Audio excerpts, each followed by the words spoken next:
Hello everyone, good evening all of you. तो कैसे हैं आप सब? चलिए हम लोग अपना सीटेट जो फरवरी में होना है उसके लिए एसएसटी के प्रैक्टिस सेट को आगे बढ़ाएंगे। आज ये हमारा 27 नंबर का सेट है। इसके पहले के सेट्स नहीं देखे हैं तो प्लेलिस्ट जरूर फॉलो कीजिए। देखिए आज जो हम लोग देखने वाले हैं इतिहास में, उसमें हम लोग दिल्ली के सुल्तान को कवर करेंगे, अर्थात दिल्ली सल्तनत जो है वो कवर करेंगे। ठीक है, तो हम लोग अभी क्लास 7 की एनसीईआरटी हिस्ट्री कवर कर रहे हैं। इसमें हम लोग 700 से 1750 ईस्वी के मध्य का जो इतिहास है वो देख रहे हैं। ठीक है, हमने इसके पहले वाली वीडियो में देखा था कि इस टाइम पीरियड में जो दक्षिण भारत है वहाँ पे कौन से वंश का उदय हुआ, जिसमें हमने चोलों के बारे में देखा, पांड्यों को देखा, थोड़ा थोड़ा ही दिया था एनसीईआरटी में तो थोड़ा थोड़ा देखा, यानी कि चोल, चालुक्य, पांड्य, इन सब के बारे में हमने पिछली वीडियोस में देखा। आज हम लोग देखेंगे कि आखिर 700 से 1750 ईस्वी के मध्य उत्तर भारत में क्या स्थिति ही थी, अर्थात उत्तर भारत में क्या कुछ घटनाक्रम हो रहे थे और उत्तर भारत में कौन से वंशों का शासन था। ये सारे पॉइंट्स आज की वीडियो में स्टार्ट करेंगे। तो चलिए पहला एमसीक्यू लेते हैं। यहाँ आपसे पूछा जा रहा है कि आप बताइए दिल्ली सबसे पहले किसके शासन काल में किसी साम्राज्य की राजधानी बनी थी, ये आपको बताना है। ठीक है, पहला देखिए कह रहे हैं कि चौहान, जिसमें आप देखेंगे कि सबसे फेमस शासक पृथ्वीराज चौहान हुए थे। तो नहीं, ये दिल्ली जो है चौहान वंश की पहली राजधानी नहीं बनी थी, अर्थात सबसे पहले जो है दिल्ली राजधानी के रूप में इनके टाइम पीरियड में नहीं आई। फिर देखिए तोमर राजपूत, तो हाँ यही बात सही हो जाएगी। आप ध्यान से याद रखिएगा कि जो तोमर राजपूत वंश है इन्हीं के द्वारा दिल्ली को सबसे पहले किसी साम्राज्य की राजधानी बनाया गया था, अर्थात ऑप्शन बी जो है वो एकदम सही हो जाएगा। ठीक है, यहाँ देखिए एक्सप्लेनेशन में दे दिया गया है। ठीक है, अभी हम लोग व्याख्या बहुत अच्छे से एनसीईआरटी में भी कवर करेंगे। यहाँ पे तो आप केवल और केवल एमसीक्यू देखिए, उसके बाद फिर हम लोग एनसीईआरटी का भी एक एक लाइन डिस्कस करते हैं, ताकि आपको किसी भी तरह का कोई भी इशू ना हो, अर्थात किसी भी तरह का कोई भी समस्या ना फेस करना पड़े। ठीक है, चलिए आगे देखिए। यहाँ आपसे पूछ रहे हैं कि जो दिल्ली के सुल्तान रहे हैं उनके शासन काल में प्रशासन की भाषा क्या थी। मोस्ट मोस्ट मोस्ट इंपॉर्टेंट है, इसको आपको ध्यान से याद रखना है कि जो उनका प्रशासन था उसमें वो लोग कौन से लैंग्वेज यूज किया करते थे। ठीक है, और धर्म के मसले में दूसरी लैंग्वेज थी, लेकिन जो राजकाज की भाषा थी वो दूसरी थी, वही आपको बताना है। ऑप्शन देखिए उर्दू, तो ध्यान रखिएगा उर्दू बिल्कुल नहीं थी। ठीक है, फिर देखिए हिंदी, तो जाहिर सी बात है अगर इस्लाम वंश को मानते हैं तो हिंदी तो नहीं है फॉलो करेंगे, हिंदी संस्कृत से उनका क्या ही वास्ता हो सकता है। अरबी और फारसी में ही कंफ्यूजन होने का चांस है, लेकिन आप याद रखिएगा कि अरबी भी नहीं था, उनकी सल्तनत के जो शासन की भाषा थी यानी कि राजकाज की जो भाषा थी वो थी फारसी, अर्थात ऑप्शन सी यानी कि पर्शियन। ठीक है, आगे देखिए क्वेश्चन नंबर 3 में आपसे कह रहे हैं कि तवारीख के बारे में निम्नलिखित कथनों पे विचार करना। ठीक है, तो जो तारीख है ना उसी का ये बहुवचन है तवारीख। ठीक है, तो अब याद रखना कि तारीख का ही बहुवचन तवारीख होता है। और आपसे पूछ रहे हैं कि इनके बारे में कुछ स्टेटमेंट दिया गया है, आप उन्हें पढ़िए। पहला देखिए कह रहे हैं कि जो तवारीख के लेखक यानी कि तारीखों के जो लेखक हैं वो सब गांव में रहा करते थे। तो बताइए क्या वो ज्यादातर गांव में रहते थे? दूसरा कह रहे हैं कि वे ढेर सारे इनाम इकराम पाने की आशा में सुल्तानों के लिए इतिहास लिखा करते थे। मान सकते हैं क्योंकि हमने देखा है प्रशस्तियों के बारे में। आगे देखिए यहाँ आपसे कह रहे हैं कि वे शासकों को जन्मसिद्ध अधिकार पर आधारित आदर्श समाज व्यवस्था बनाए रखने की सलाह देते थे। और आपके पास ये कूट वगैरह दिया गया है, इसी में आपको सही उत्तर का चयन करना है। ठीक है, तो ऐसे कूट आते हैं हमारे एग्जाम। तो पहला वाला स्टेटमेंट रॉन्ग हो जाएगा। ठीक है, कि ज्यादातर ये गांव में रहा करते थे, ऐसी बात नहीं है। बाकी दूसरा और तीसरा एकदम सही है, यानी कि ऑप्शन बी इसका सही उत्तर हो जाएगा। ठीक है, ऑप्शन बी। आगे देखेंगे हम लोग, और हमारा जो अगला क्वेश्चन है वो आप देखिए क्या पूछ रहे हैं कि वो इतिहासकार कौन थे जिन्होंने इस बात को स्वीकार किया कि रजिया सुल्तान अपने सभी भाइयों में अधिक योग्य थी, लेकिन फिर भी वह उसे शासक के रूप में स्वीकार नहीं कर सका। बताइए वो कौन से कि लेखक हैं जिनके द्वारा ये माना गया कि, अब देखिए पहले रजिया के बारे में जानिए। सबसे पहले दिल्ली सल्तनत के बारे में आपको बताती हूँ। आप ध्यान रखना कि उत्तर भारत में दिल्ली सल्तनत जो है उसका डेवलपमेंट हुआ, और आप देखेंगे कि सर्वप्रथम जो दिल्ली है ना, दिल्ली जो सल्तनत है उसमें जो पहला वंश आता है वो आता है गुलाम वंश, इसी को आगे चल के ममलूक वंश भी कहा जाता है। और इस गुलाम वंश की स्थापना 1206 में कुतुबुद्दीन ऐबक के द्वारा की जाती है। ठीक है, किसके द्वारा? कुतुबुद्दीन ऐबक के द्वारा की जाती है। ठीक है, और आगे चल के इसी में कई सारे शासक होते हैं। हमारे एनसीईआरटी में केवल और केवल इस वंश के 2 शासकों के बारे में बताया गया है, एक तो रज़िया सुल्तान के बारे में और उसके बाद बलबन आते हैं उनके बारे में, ठीक है। लेकिन आपको अगर थोड़ा बहुत पहले से जानकारी नहीं रहेगी तो कम समझ आएगा। तो ध्यान रखिएगा, ये जो कुतुबुद्दीन ऐबक हैं इनके द्वारा गुलाम वंश की नींव डाली जाती है। आगे फिर आप देखेंगे कि इनके बाद जो एक प्रसिद्ध शासक आते हैं जिनका नाम था इल्तुतमिश। क्या आते हैं? इल्तुतमिश। ये जो इल्तुतमिश हैं इन्हीं की पुत्री थी रजिया, ठीक है, इनकी पुत्री थी रजिया सुल्तान, ठीक है। पहले तो रजिया थी, आगे चल के सुल्तान होती हैं। तो ये जो इल्तुतमिश हैं इनके जो सबसे बड़े बेटे हैं उनकी हो जाती है किसी युद्ध में मृत्यु, ठीक है। तो फिर उनके पास और जो उनके बच्चे थे ना वो सब उतने योग्य नहीं थे जितना कि उनकी पुत्री रजिया योग्य थी। तो आपने जीते जी ही इन्होंने अपनी पुत्री रजिया को शासन का जो मुखिया है वो एक तरीके से घोषित कर दिया था, अर्थात ये बता दिया था कि हमारे बाद हमारा जो राजकाज है वो संभालने का काम हमारी पुत्री के द्वारा किया जाएगा, अर्थात रजिया सुल्तान के द्वारा किया जाएगा। लेकिन आप देखिए कि ये जो इल्तुतमिश हैं इन्होंने अपने टाइम पीरियड में एक ग्रुप बनाया हुआ था जिसे तुर्क ए चालीसा या चहलगामी, इस तरह से बात करते हैं, तुर्क ए चहलगामी या चालीसा जो भी आप कहना चाहें। उसमें क्या था ना कि 40 तुर्क सरदार हुआ करते थे जो कि इनके राजकाज में हेल्प किया करते थे, ठीक है। लेकिन उस टाइम का जो समाज था वो इस बात को एक्सेप्ट करने के लिए बिल्कुल राजी नहीं था कि किसी महिला के अंडर में रह करके उनको अपना काम धाम करना पड़ेगा, अर्थात वो लोग इस बात को स्वीकार ही नहीं कर पा रहे थे कि शासन की जो हेड होंगी, शासन की जो मुखिया होंगी वो कोई महिला होंगी। तो पहले तो ये लोग जो है जब इल्तुतमिश की मृत्यु हो जाती है तो रजिया सुल्तान को सुल्तान बनने ही नहीं देते। लेकिन रजिया सुल्तान ने बहुत मतलब कि पापड़ बेले का मतलब है कि वो रेड कलर का जो कपड़ा है वो पहन करके जनता के सामने गई, कही कि देखिए कैसे हमारे साथ अन्याय हो रहा है। उस समय में ना लाल कलर जो है वो न्याय का प्रतीक माना जाता था, तो लोगों ने उनको सपोर्ट किया और सपोर्ट करके उनको फिर शासिका बना दिया, दिल्ली मतलब कि दिल्ली की शासिका बन गई रजिया सुल्तान। लेकिन चूंकि जो वहाँ के तुर्क चालीसा या फिर जो 40 सरदारों का समूह था वो लोग इस बात को स्वीकार कर नहीं पा रहे थे, तो षड्यंत्र पे षड्यंत्र हमेशा रचते गए और अंत में आप देखेंगे कि बहुत जल्द ही यानी कि मात्र 4 साल में ही इनको मतलब इनका हत्या करवा दिया जाता है। तो 1236 में ये जो रजिया सुल्तान है वो शासिका बनती हैं, ठीक है, और 1240 में इनको मार दिया जाता है, ठीक है। तो उन्हीं के बारे में ये स्टेटमेंट दिया गया है कि एक इतिहासकार हैं जिनका नाम क्या है, इनका नाम है मिन्हाज ए शिराज, ठीक है। क्या नाम है? मिन्हाज ए शिराज। इन्होंने कहा कि यद्यपि जो रजिया सुल्तान है वो अपने सारे भाइयों में श्रेष्ठ हैं, उनके अंदर वो सभी योग्यताएं हैं जो कि एक बेहतर शासक में होनी चाहिए, लेकिन चूंकि वो एक महिला है इस वजह से उनको शासक के रूप में हम एक्सेप्ट नहीं कर सकते, केवल इतनी सी बात है, ठीक है। तो इसको देखिए उत्तर क्या हो जाएगा? मिन्हाज ए सिराज, ऑप्शन सी, ठीक। चलिए आगे देखेंगे। क्वेश्चन नंबर 5 क्या है, यहाँ पे जो है आपको मिलान करने के लिए दिया गया है। पहले हम लोग 7 क्वेश्चंस देखेंगे, उसके बाद एनसीईआरटी में चलेंगे, फिर लौट के आएंगे, फिर 7 क्वेश्चन देखेंगे, फिर एनसीईआरटी पे चलेंगे। तो 15 क्वेश्चन हमने हिस्ट्री के लिए हैं, 15 क्वेश्चन के आसपास ही हमने ज्योग्राफी के लिए हैं, ठीक है। तो यही आजकल हम लोगों का मतलब कि प्रैक्टिस करने का तरीका भी हो गया है। तो यहाँ आपको ना शब्द दिए गए हैं उसके अर्थ से मिलान करना है। जैसे पहला देखिए हिंटरलैंड अर्थात भीतरी प्रदेश किसको कहा जाता था, दूसरा गैरिसन शहर, तीसरा है किबला, ठीक है। तो ये 3 आपको शब्दावली दी गई है और आपको मिलान करना है। सबसे पहले आपको मैं बताऊं कि जो गैरिसन शहर है ये क्या है, तो सैनिक जहाँ पे रहा करते थे उसे कहा जाता था गैरिसन शहर। तो ये शहर के आसपास ये तो नहीं होगा, ये देखिए ये हो जाएगा, ठीक है। यानी कि गैरिसन शहर क्या है, तो किले बंद बसाव जहाँ सैनिक रहा करते थे। तो मतलब बी का तो 1 मिला दीजिए, ठीक है। गैरिसन शहर यानी कि बी का 1। पहले यहाँ पे जब भी आप कोई एक कंफर्म हो जाए कि हाँ इसका तो यही उत्तर होगा तो फिर आपको कूट पे जाना चाहिए, इससे आपका टाइम बच जाता है, ठीक है। तो बी का 1 आप देखिए केवल एक ही ऑप्शन में दिया गया, अर्थात ऑप्शन बी इसका सही उत्तर हो जाएगा, ठीक है। अर्थात गैरिसन शहर ये क्या हो जाएगा, ये हो जाएगा किले बंद मतलब स्थान जहाँ पे सैनिक रहा करते थे। वहीं दूसरा देखिए क्या है, भीतरी प्रदेश। तो भीतरी प्रदेश क्या है, तो शहर के आसपास के वो इलाके जहाँ से वहाँ के लोगों के लिए वस्तुओं की आपूर्ति की जाती थी उसको कहा जाता था भीतरी प्रदेश।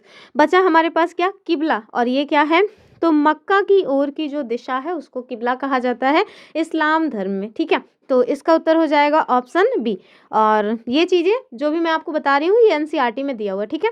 आगे देखिए क्वेश्चन नंबर 6 देखिए, यहाँ आपसे पूछा जा रहा है कि किस सुल्तान के शासनकाल में गंगा यमुना दोआब के जंगलों को साफ करके सल्तनत की भीतरी सीमा का विस्तार किया गया, ये आपको बताना है। ऑप्शन देखिए, कुतुबुद्दीन ऐबक, गयासुद्दीन बलबन, अलाउद्दीन खिलजी या फिर फिरोज शाह तुगलक। ये सारे के सारे दिल्ली सल्तनत के ही शासक हैं। दिल्ली सल्तनत में आप देखेंगे कि 4 राजवंश नहीं कहेंगे, 4 सुल्तान आते हैं, 4 मतलब कि 4 वंश जो है वो आपको देखने को मिलेंगे। उसी में आपको मामलुक वंश भी मिलेगा, उसी में खिलजी, उसी में तुगलक, उसी में सैयद, उसी में लोदी, ठीक है। तो ये टोटल 5 वंश आपको देखने को मिलते हैं दिल्ली सल्तनत में। तो इसका उत्तर क्या हो जाएगा, ये हो जाएगा गयासुद्दीन बलबन, ठीक है। तो आपको ना हमेशा याद रखना है कि जो दिल्ली सल्तनत की शुरुआत होती है कुतुबुद्दीन ऐबक के द्वारा, यद्यपि उसकी नींव डाल दी जाती है, लेकिन वो गुलाम थे और उनके द्वारा केवल नींव डाली गई। उन्होंने दिल्ली को अपनी राजधानी भी नहीं बनाया था, वो आगरा में ही अपना राजधानी मान करके शासन वासन किए और बहुत जल्दी निपट भी गए थे, ठीक है। इसी गुलाम वंश में ही एक व्यक्ति आते हैं जिनका नाम था बलबन, और ये बलबन कहाँ से आया था, तो वही जो इल्तुतमिश ने 40 सरदारों का समूह बनाया था जिसको तुर्के चालीसा कहा जाता है, उन्हीं में से एक सरदार ये भी था बलबन।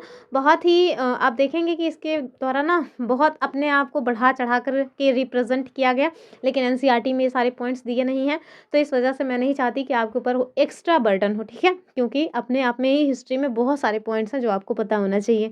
तो इसका जो सही उत्तर है वो हो जाएगा गयासुद्दीन बलबन। तो ये वो सुल्तान है जिसने गंगा यमुना दोआब के जंगलों को साफ करवा करके दिल्ली सल्तनत का जो अंदरूनी सीमा है उसका विस्तार किया था, ठीक है। फिर देखिए कह रहे हैं कि the coins minted in Delhi during the Tomar and Chauhan rule were called. तो तोमर और चौहानों के शासनकाल में दिल्ली में जो भी सिक्के ढाले जाते थे उनको क्या कहा जाता था, ये आपको बताना है। तो क्या ये मोहर थी, जीतल, टंका या फिर देहलीवाल, ये आपको बताना है। बताइए क्या हो जाएगा। तो इसको कहा जाता था देहलीवाल, ठीक है। ऑप्शन सी सही हो जाएगा। और अगर आपको हमारी वीडियोस पसंद आती हैं, आप चाहते हैं कि हमारी वीडियोस ग्रो करें, अन्य लोगों तक पहुंचे, तो आप प्लीज़ वीडियो को हाइप कर दिया करिए, ठीक है। और शाम को 6 बजे ये क्लासेस होती हैं, तो आप रेगुलर हमारे साथ जुड़ करके अगर आपका कोई डाउट है तो लाइव चैट में उसको पूछ भी सकते हैं। तो चलिए आगे देखेंगे अगला जो पॉइंट है वो, और अगला पॉइंट हम लोग कहाँ देखेंगे, एनसीईआरटी में, ठीक है। कि ये है हमारा एनसीईआरटी, दिल्ली के सुल्तानों के बारे में आज हमें पढ़ना है। चलिए यहाँ आपको बताया जा रहा है कि हम लोगों ने अध्याय 2 में यानी चैप्टर 2 में जो कावेरी नदी का डेल्टा है उसके बारे में देखा, और ये भी देखा कि कैसे वहाँ पे जो बड़े बड़े दक्षिण भारत के राजवंश हैं उनका शासन था। लेकिन अब हमें आज क्या देखना है, तो आज हमें देखना है उत्तर भारत में कौन से शासकों का शासन रहा, ठीक है।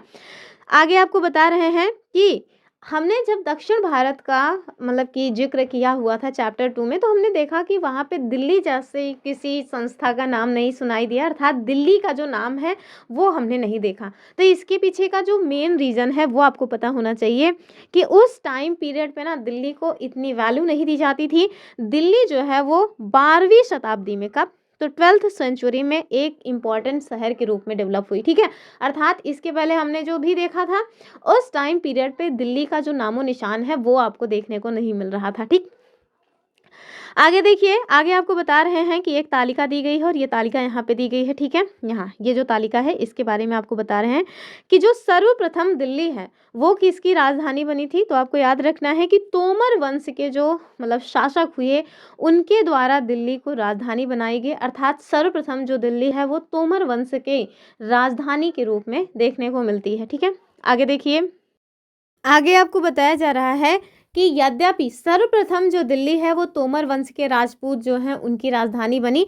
आगे चल कर के आप देखेंगे कि 12वीं सदी के मध्य तक तोमर वंश को पराजित करके चौहान वंश के जो लोग थे उन्होंने दिल्ली पर कब्जा कर लिया। अर्थात अगर आपसे पूछ लें कि तोमर वंश का शासन समाप्त करने में किसके द्वारा जो है काम किया गया, तो आपको याद रखना है चौहान, जिनको चाहमान भी कहा जाता है, और इसी के एक महत्वपूर्ण शासक के रूप में हम लोग पृथ्वीराज चौहान या पृथ्वीराज तृतीय के बारे में भी पढ़ते हैं, ठीक है। तो दिल्ली सर्वप्रथम किसकी राजधानी बनी, सर्वप्रथम तोमर राजवंश की राजधानी बनी। आगे चल करके अजमेर में शासन करने वाले जो चौहान वंश के लोग थे उन लोगों ने इनको परास्त किया और फिर जाहिर सी बात है दिल्ली पे अपना शासन वगैरह स्थापित कर लिया। आगे देखिए, कह रहे हैं कि तोमर और चौहान इन दोनों के ही टाइम पीरियड में दिल्ली जो है ना वो वाणिज्य का एक इम्पॉर्टेंट जो है हिस्सा बन चुकी थी। और आगे आपको बता रहे हैं कि इस शहर में बहुत सारे समृद्धशाली जैन व्यापारी रहा करते थे। कौन से वर्ग के थे ये भी आपको पता होना चाहिए कि जैन धर्म से संबंधित जो व्यापारी हैं वो इस समय यहाँ पे रहा करते थे।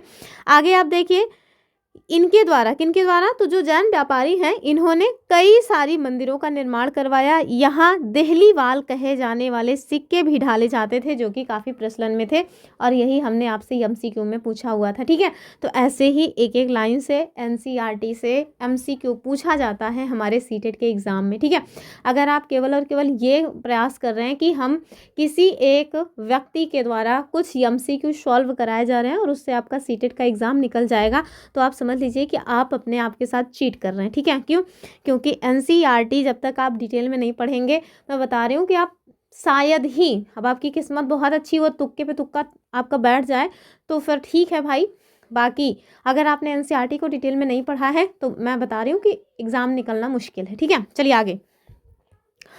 और यहाँ पे आपको बता रहे हैं कि आप देखो 13वीं 14वीं सदी में दिल्ली सल्तनत के कुछ चुने हुए शहरों को यहाँ पे दिखाया गया है। इसमें आप देखिए फिरोजाबाद, फिरोज शाह कोटला, और भी साथ साथ में यहाँ पे हौज खास, और इसके साथ साथ क्या है, ये देखिए सीरी है, जहाँपना है। जहाँपना एक नगर का नाम है, वरना पता चला आप सोचें कि शासक को जहाँपना कहा जाता था, नहीं, नगर का नाम है। यहाँ देखिए देलिए कुहना है, तुगलकाबाद, आदिलाबाद, कुतुब मीनार, और ये जो है क्या है, हौज सुल्तानी। तो ये हौज सुल्तानी, कुतुब मीनार, ये सब तो जो है जाहिर सी बात है कि मीनार वगैरह हैं, अर्थात स्थापत्य हैं। लेकिन तुगलकाबाद, आदिलाबाद, जहाँपना, शीरी, देलिए कुहना, ये सब क्या है, तो ये सब नगर हैं। इसके साथ साथ फिरोजाबाद, फिरोज शाह कोटला, ये सब भी नगरों के नाम हैं। ठीक है, तो इन सारे नामों के बारे में आपको थोड़ा थोड़ा आइडिया होना चाहिए। पता चला आपसे पूछ लें कि आप बताओ जो चोल वंश हैं उनके टाइम पीरियड में तुगलकाबाद जो है उसका गठन किया गया। फिर आप सोचेंगे कि हाँ पढ़ा तो इसी टाइम पे था, है तो मध्यकाल का ही,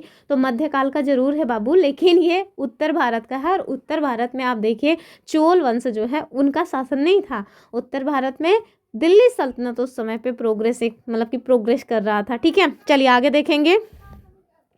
आगे देखिए, यहाँ आपसे बता रहे हैं कि 13वीं सदी के आरंभ में, ठीक है, कब आरंभ में, कब 13वीं सदी के दिल्ली सल्तनत की स्थापना होती। जैसा कि मैंने आपको पहले ही बता दिया कि 1206 में कुतुबुद्दीन ऐबक के द्वारा गुलाम वंश की स्थापना की जाती है। ठीक है, आगे देखिए, कह रहे हैं कि इसी के साथ साथ जो दिल्ली है, आगे चलते चलते आप देखेंगे एक ऐसी राजधानी के रूप में चेंज हो जाती है जिसका नियंत्रण इस उपमहाद्वीप के काफ़ी सारे क्षेत्रों में फैल गया था। ठीक है, और वही फिर आपसे तालिका के बारे में बात कर रहे हैं। इसमें आपको टोटल 5 जो है वंश देखने को मिलेंगे, और वो 5 वंश कौन से हैं तो मैंने पहले भी बताया, गुलाम, खिलजी, तुगलक, सैयद, लोदी। ठीक है, यही 5 वंश हैं जो दिल्ली सल्तनत में आपको देखने को मिलेंगे।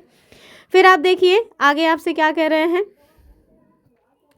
तो यहाँ से कह रहे हैं कि जिस इलाके को हम आज दिल्ली के नाम से जानते हैं वहाँ इन सुल्तानों के द्वारा अनेक नगर बसाए गए। जैसे कि यहाँ पे आपको देखने को हमने बताया ही था कि आप ध्यान से देखिए, जैसे सीरी है, जहाँपना है, देलिए कुहना है, तुगलकाबाद, आदिलाबाद, इन सारी चीज़ों के बारे में। ठीक है, तो आपसे यहाँ कह रहे हैं कि वहाँ पे इन सुल्तानों के द्वारा अनेक नगर बसाए गए। फॉर एग्जाम्पल मतलब कि देहली या कुनहा, या दिल्ली या कुनहा, जो भी आप कहना चाहें। और ये कहाँ पे है, ये लोकेशन है। ठीक है, सीरी, तो ये आप देख ही रहे हैं सीरी है, और साथ साथ में जहाँपना, ये भी आप देखिए यहाँ पे इसको लोकेट किया गया। ठीक है, आगे देखिए। और ये जो दिल्ली के शासक हैं, तो हमने आपको पहले बताया कि सर्वप्रथम तोमर राजवंश के द्वारा इसको अपनी राजधानी के रूप में बनाया गया। और ये कब का समय है, तो आरंभिक 12वीं शताब्दी अर्थात 1165 का समय है। ठीक है, और किन को यहाँ पे बता रहे हैं नाम, तो तोमर वंश के शासक जिनका नाम क्या था, अनंगपाल। ठीक है, ये सारे वंशों के जो शासक हैं उनका नाम और कब के वो शासक हैं ये भी आपको पता होना चाहिए। ठीक है, तो जो तोमर वंश के शासक अनंगपाल हैं, इनके बारे में देखिए 1130 से 1145 तक इनका समय रहा है। और इन्होंने भाई अपना दिल्ली को क्या किया था, राजधानी के रूप में बनाया था। ठीक है, आगे देखिए, मैंने अभी बताया कि अजमेर वंश में जो शासन करने वाले चौहान वंश के लोग थे, और अजमेर कहाँ है, तो राजस्थान में, इनके द्वारा क्या किया गया, तो तोमर वंश को यहाँ से हटाया गया। तो आप देखिए पृथ्वीराज चौहान 1175 से 1192 इनका समय है, और दिल्ली जो है वो इनके अंडर में आया करता था। फिर उसके बाद देखिए प्रारंभिक जो तुर्की शासक हुए उनके बारे में यहाँ बता रहे हैं कि 1206 से 1290, और ये प्रारंभिक तुर्की शासक में कौन आएंगे, तो वही गुलाम वंश आएगा। कौन सा आएगा, गुलाम वंश आएगा। तो आप ध्यान से इसको देखिए कि गुलाम वंश इनका शासन कब से कब तक है, 1206 से 1290 तक है। 1206 में कुतुबुद्दीन ऐबक के द्वारा इसकी स्थापना की जाती है, लेकिन थोड़े ही टाइम तक ये शासक रहते हैं। 1210 में इनकी मृत्यु हो जाती है चौगान खेलते हुए, ठीक है। फिर आप देखिए इल्तुतमिश जो कि इनके गुलाम थे, वो जो है वो शासक बनते हैं। और इल्तुतमिश एक ऐसा शासक है जिसे गुलामों का गुलाम कहा जाता था। क्यों, क्योंकि कुतुबुद्दीन ऐबक अपने आप में गुलाम था और उसी के गुलाम थे इल्तुतमिश, और ये भी शासक बन जाते हैं, ठीक है। और आप देखिए इनका समय कब से कब तक रहा है, तो 1210 से 1236। 1236 में जब इनकी मृत्यु होती है तब इनकी मतलब की पुत्री जिनका नाम क्या था, रजिया सुल्तान, वो शासिका बनती हैं। और इनका भी समय देखिए मात्र 4 साल का ही है, 1236 से 1240, ठीक है। और उसके बाद आप देखिए फिर गयासुद्दीन बलबन आते हैं। इतने टाइम पीरियड का 1240 से 1266 इसके मध्य का जो अंतराल है, तो उसमें बहुत सारे छिटपुट शासक हुए हैं। उनके द्वारा ऐसा कोई महत्वपूर्ण कार्य नहीं किया गया कि उनको इतिहास में याद रखा जाए, इस वजह से ये क्रम मतलब कि काल इनका नहीं दिया गया है। डायरेक्ट आप देखिए गयासुद्दीन बलबन, क्यों, क्योंकि ये बहुत इंपॉर्टेंट शासक माने जाते हैं और काफ़ी मतलब कि शक्तिशाली शासकों में इनकी गणना की जाती है, ठीक है। और कब से कब तक समय है, 1266 से 1287, ठीक है। तो आपसे ना अगर क्रोनोलॉजी पूछ लें तब भी आपको याद रखना है कि सर्वप्रथम जो है दिल्ली सल्तनत में कौन से वंश का मतलब उदय हुआ, तो आपको याद रखना है गुलाम वंश, ठीक है। कौन आए, गुलाम वंश। गुलाम के बाद आप देखेंगे खिलजी आए, खिलजी के बाद तुगलक आए, तुगलक के बाद सैयद आए, फिर उसके बाद लोदी आए। अगर आपसे कहें कि चलो प्रारंभिक तुर्की शासकों को क्रम से लगाओ, तो सबसे पहले कुतुबुद्दीन ऐबक, ठीक है, ऐसे आपको लिखना पड़ेगा, कुतुबुद्दीन ऐबक, फिर इल्तुतमिश, ठीक है, इल्तुतमिश, ठीक, देखो तो कुछ भी लिखा रहा है, इल्तुतमिश। उसके बाद फिर आए रजिया सुल्तान, और उसके बाद फिर गयासुद्दीन बलबन, ठीक है। अगर क्रोनोलॉजी आ गई तो इस तरह का क्वेश्चन बन सकता है, ठीक है। फिर देखिए और यहाँ पे देखिए इल्तुतमिश का ये मकबरा है, कितना प्यारा दिख रहा है, ठीक। और ये देखिए अलाई दरवाज़ा, इसको भी आप देख सकते हैं, अलाई दरवाज़ा को। यहाँ पे 2-3 जो इमारतें हैं उनके बारे में आपको पता होना चाहिए। दूसरा जो वंश आया, यानी कि दूसरा जो दिल्ली सल्तनत में दूसरा वंश जो आता है उसका नाम क्या था, खलजी वंश, ठीक है। और इसमें 2 सबसे महत्वपूर्ण शासकों के बारे में बताया गया है खलजी वंश के, इसी को खिलजी भी कहते हैं, ठीक है। पहला है जलालुद्दीन खलजी, ठीक है। इनके द्वारा देखिए 1290 से 1296, मात्र 6 वर्ष में इनका शासन का जो शासन काल है वो खत्म हो गया, ठीक है। और ये जो जलालुद्दीन खलजी है ना, इन्हीं के द्वारा इस खिलजी वंश की स्थापना भी की गई थी, ये आपको याद रखना है। लेकिन खिलजी वंश के जो सबसे महत्वपूर्ण शासक हुए वो हैं अलाउद्दीन खिलजी, और इनका समय कब से कब तक रहा है, तो 1296 से 1316, ठीक है। अभी हम लोग देखेंगे जो अलाउद्दीन खिलजी हैं, इन्होंने दक्षिण भारत में भी अपना विस्तार किया है। तो दिल्ली से इन्होंने दक्षिण भारत की तरफ आक्रमण वगैरह किया है, जो कि मैप में दिया गया है, वो भी आप देखिएगा। फिर इनके बाद यानी कि खिलजी के बाद तुगलक वंश आता है, और इसमें आप लोगों ने एक व्यक्ति का नाम सुना होगा, मोहम्मद बिन तुगलक, ठीक है। तो वो भी इसी वंश के से रिलेटेड है। आप देखिए इसमें गयासुद्दीन तुगलक, मोहम्मद तुगलक और फिरोज शाह तुगलक, ये 3 सबसे महत्वपूर्ण शासक हुए। और गयासुद्दीन तुगलक जाहिर सी बात है इन्हीं के द्वारा तो स्थापना वगैरह की गई होगी। तो ये जो गयासुद्दीन तुगलक है, इनका समय देखिए मतलब 1320 से 1324 रहा। फिर उसके बाद मोहम्मद तुगलक आते हैं, इन्हीं को हम लोग मोहम्मद बिन तुगलक अर्थात MBT भी कहते हैं, ठीक है। और इनका शासन 1324 से 1351 ईस्वी तक रहा। फिर उसके बाद FST, जिनको हम लोग फिरोज शाह तुगलक या FST कहते हैं, इनका शासन देखिए 1351 से 1388 तक रहा, ठीक है। तो 3 वंश मतलब कि हमने 2 वंशों को देखा जो दिल्ली सल्तनत में रहे। टोटल 5 वंश हैं, 2 वंश खत्म हुए। तीसरे वंश में आपको नहीं 3 वंश हो गए ना, तुगलक भी देख लिए। तो 3 वंशों को हमने देखा, एक तो जो है गुलाम वंश, उसी को ममलूक वंश कहा जाता है। फिर हमने खिलजी वंश देख लिया, दूसरा था ये। फिर उसके बाद हमने तुगलक वंश देखा, अर्थात 3 वंश समाप्त हो गए। फिर आप देखेंगे कि जो सैयद और लोदी हैं, लोदी को तो फिर भी याद किया जाता है, लेकिन सैयद वंश में ऐसा कुछ था नहीं कि उनको बहुत इज्जत दी जाए।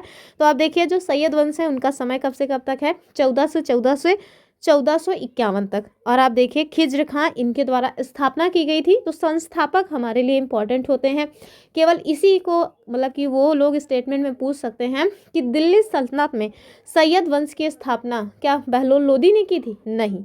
किसने की थी? खिज्र खां ने की थी। तो ये आपको पता होना चाहिए, ठीक है। फिर उसके बाद जो अंतिम वंश के शासक हुए उनका नाम क्या था? लोदी वंश। कब से कब तक है समय? 1451 से 1526। आप देखिए बहलूल लोदी इनके द्वारा स्थापना की जाती है। और आप देखेंगे कि 1526 में, ठीक है, 1526 में पानीपत का जो पहला युद्ध है बाबर और इब्राहिम लोदी के मध्य होता है, जो कि इसी लोदी वंश से ही संबंधित है। और उसी के साथ जो दिल्ली सल्तनत है वो समाप्त हो जाता है और यहाँ पे जो मुगल साम्राज्य है उसका उदय होता है, ठीक है। तो यही इसका टोटल क्रम है। यही 4-5 जो शासकों के नाम है मेन इन्हीं को आपको याद रखना है। बाकी 5 वंश है ये आपको पता होना चाहिए। और सर्वप्रथम दिल्ली जो है वो तोमर राजवंश की राजधानी बनी थी, ये पता होना चाहिए, ठीक है।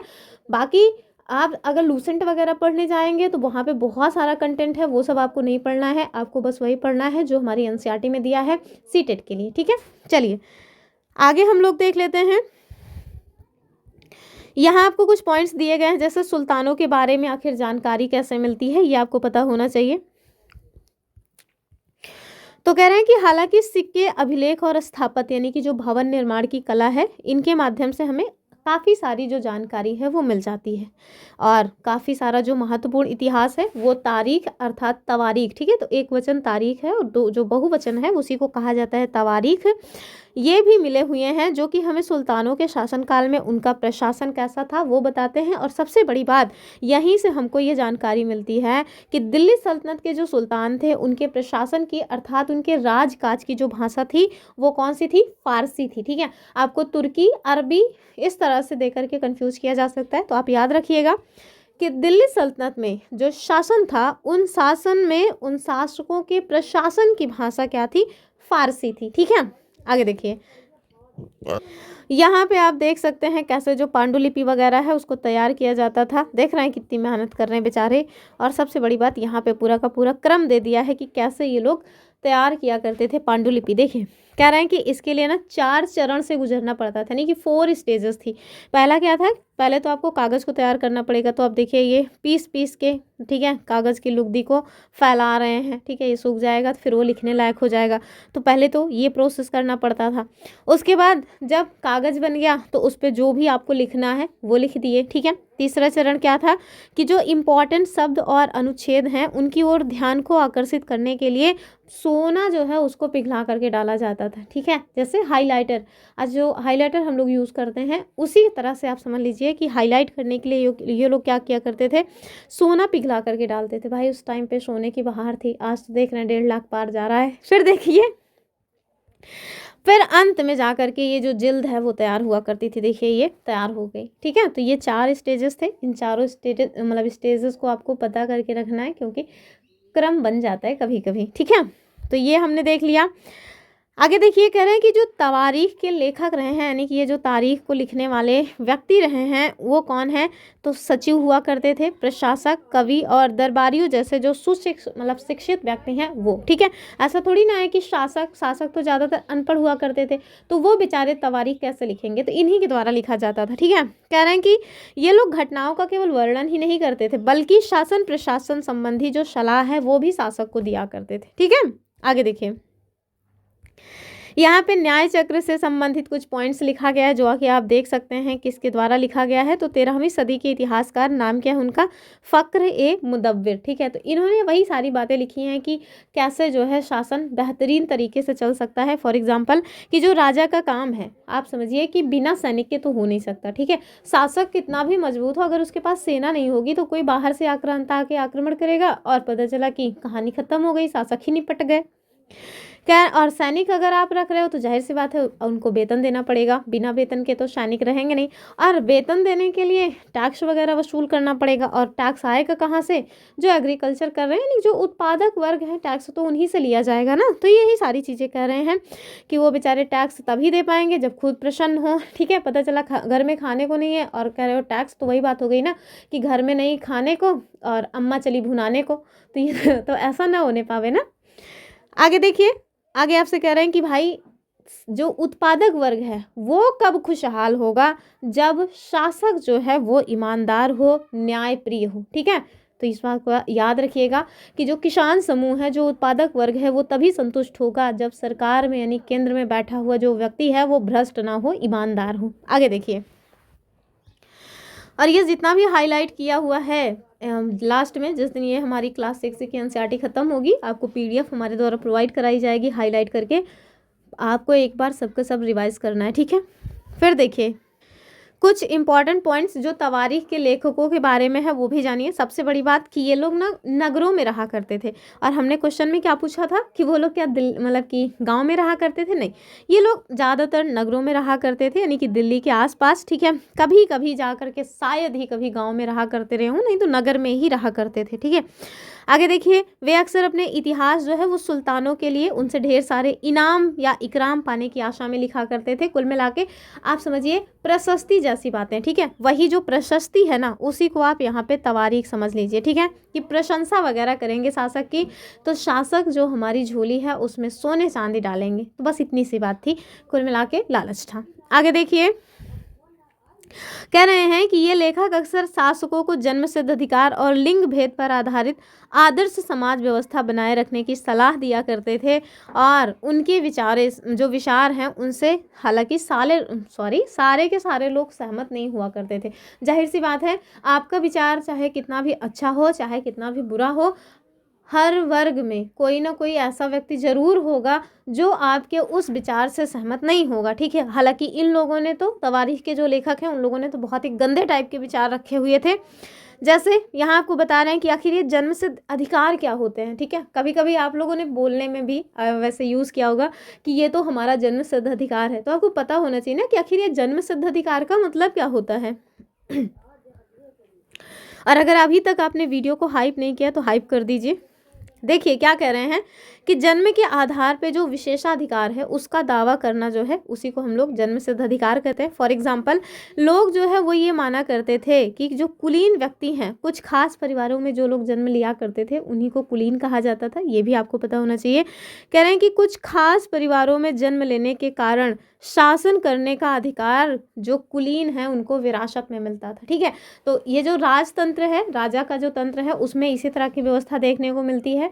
यही तो कारण है ना कि अभी वर्तमान में हमारे यहाँ लोकतंत्र है, तो हर वर्ग का व्यक्ति जो है वो केंद्र में जा सकता है, बशर्ते उसको पब्लिक चाह रही हो तब, ठीक है।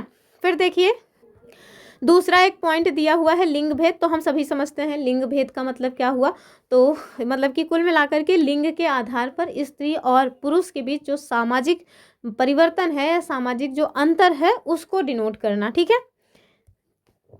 और ये कुल मिलाकर के ये बताने के लिए यूज़ होता था कि जो पुरुष है ना वो स्त्रियों से श्रेष्ठ हैं, बस इतनी सी बात है।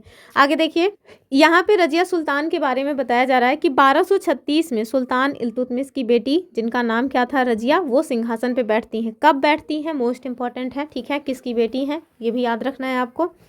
कह रहे हैं कि उस युग के इतिहासकार जिसका नाम क्या है, मिनहाज ए सिराज, इसका नाम आपको याद रखना है। इनके द्वारा इस बात को स्वीकार किया गया कि यद्यपि जो रजिया हैं वो अपने सारे के सारे भाइयों में सर्वाधिक योग्य हैं, अर्थात सबसे ज़्यादा योग्यता रजिया के भीतर ही थी, लेकिन फिर भी वह एक रानी को शासक के रूप में मान्यता नहीं दे पा रहा था, तो एक स्त्री को वो शासिका के रूप में देख ही नहीं पा रहा था। आगे देखिए, दरबारी जन भी उसके स्वतंत्र रूप से शासन करने की कोशिश से बिल्कुल भी प्रसन्न नहीं थे, मतलब कि वो स्वतंत्र रूप से शासिका थी, इस बात को जो दरबारी लोग थे वो हजम ही नहीं कर पा रहे थे, उनसे हजम ही नहीं हो रही थी, ठीक है।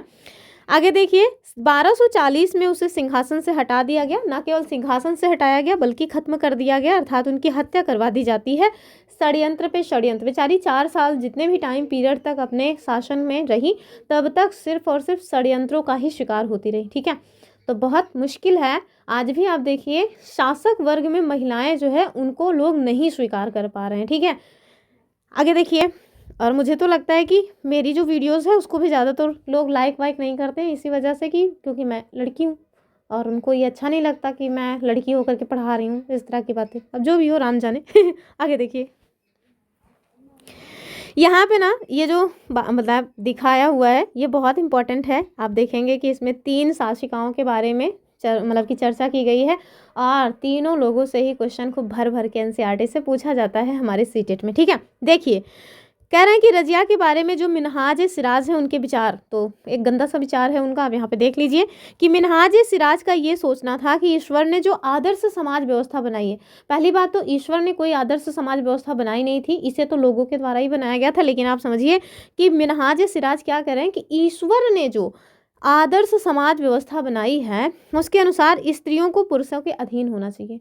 पता नहीं क्यों पुरुषों के अधीन होना चाहिए, ऐसा क्या मतलब कि खास है, बस थोड़ा सा यही है ना कि नेचर ने आपको मतलब जैसे आपकी जो सेक्सुअल पहचान है वो आपकी है, वैसे ही स्त्रियों की जो पहचान है वो स्त्रियों की है। इसमें ऐसा क्या है मतलब कि स्पेशल आपको मिल गया है जो आप सोच रहे हो कि आपको ही जो है सर्वश्रेष्ठ माना जाना चाहिए, महिलाओं को उनसे दब के रहना चाहिए, मतलब क्या हुआ, कैसे हुआ?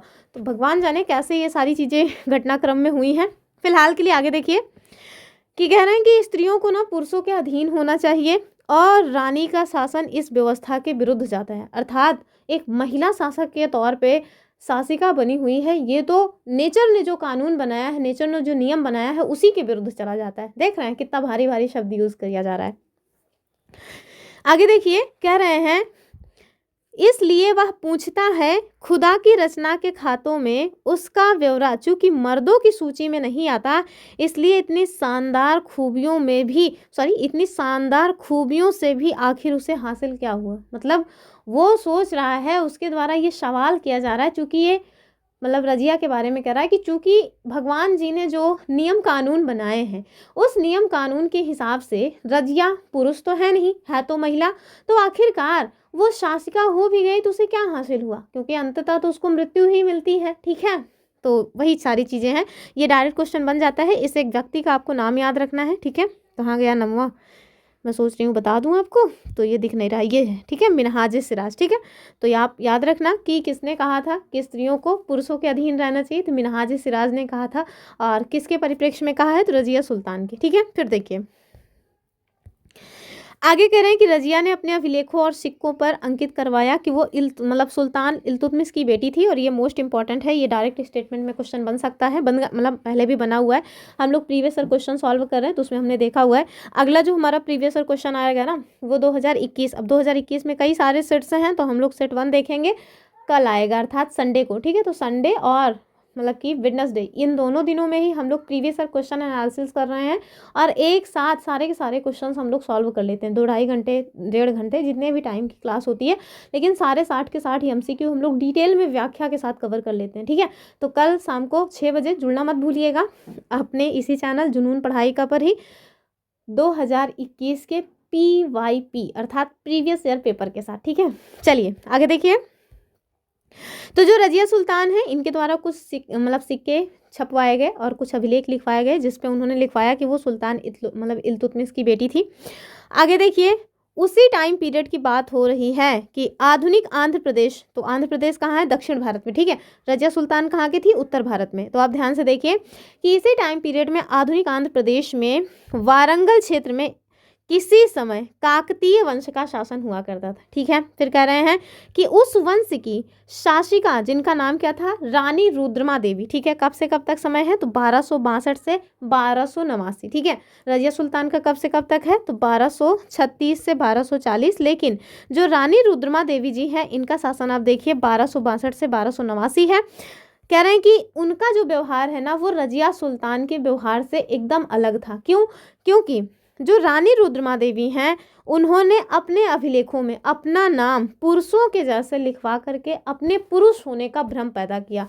इसके पीछे का मेन कारण यही था कि लोग जो है उस समय महिलाओं को शासक के रूप में देख नहीं पा रहे थे, और रानी रुद्रमा देवी जी अपने माता पिता की इकलौती औलाद थी। ठीक है, तो उनके पिताजी चाहते थे कि जो हमारी इकलौती औलाद है वही शासक बने। ठीक है, और चूंकि महिलाओं को शासक के रूप में उस समय एक्सेप्ट नहीं किया जा रहा था, इसलिए उन्होंने कहा कि हम लोगों को पता ही नहीं चलने देंगे कि हमारे पुत्री हुई है। ठीक है, तो इसी तरह से बहुत टाइम बीत गया और वो एक लड़के के रूप में ही पलती बढ़ती रही। बहुत बाद में तो बेचारी खुद ही जान पाई कि मैं तो लड़का हूँ ही नहीं। ठीक है, और फिर अंततः बहुत सारी चीज़ें होती हैं। एक मूवी भी बनी हुई है, आप चाहें तो देख सकते हैं, रानी रुद्रमा देवी जी मूवी है। ठीक है, तो आगे देखिए कह रहे हैं कि उन्होंने अपने पुरुष होने का भ्रम पैदा किया, और साथ में इसी टाइम पीरियड में आप देखेंगे इसी के आसपास, एकदम यही नहीं 1200 में ही नहीं, उसकी के आसपास आप देखिए एक और शासिका हुई, कहाँ की थी? कश्मीर की। कब से कब तक समय है? 980 से 1003। नाम क्या है? रानी दिद्दा। ठीक है, तो कश्मीर से रानी दिद्दा, आंध्र प्रदेश से काकतीय वंश की रानी रुद्रमा देवी जी, और साथ में दिल्ली सल्तनत में मतलब कि रजिया सुल्तान। इन तीनों ही महिलाओं के बारे में आपको पता होना चाहिए। खूब एनसीईआरटी से ये क्वेश्चन बनता है सीटेट में। ठीक है, तो आगे आपको ये भी याद रखना है कि जो रानी दिद्दा हैं, इनको दीदी या बड़ी बहन के नाम से इनकी जो जनता है वो प्यार से संबोधित किया करती थी। ठीक है, चलिए आगे देखेंगे।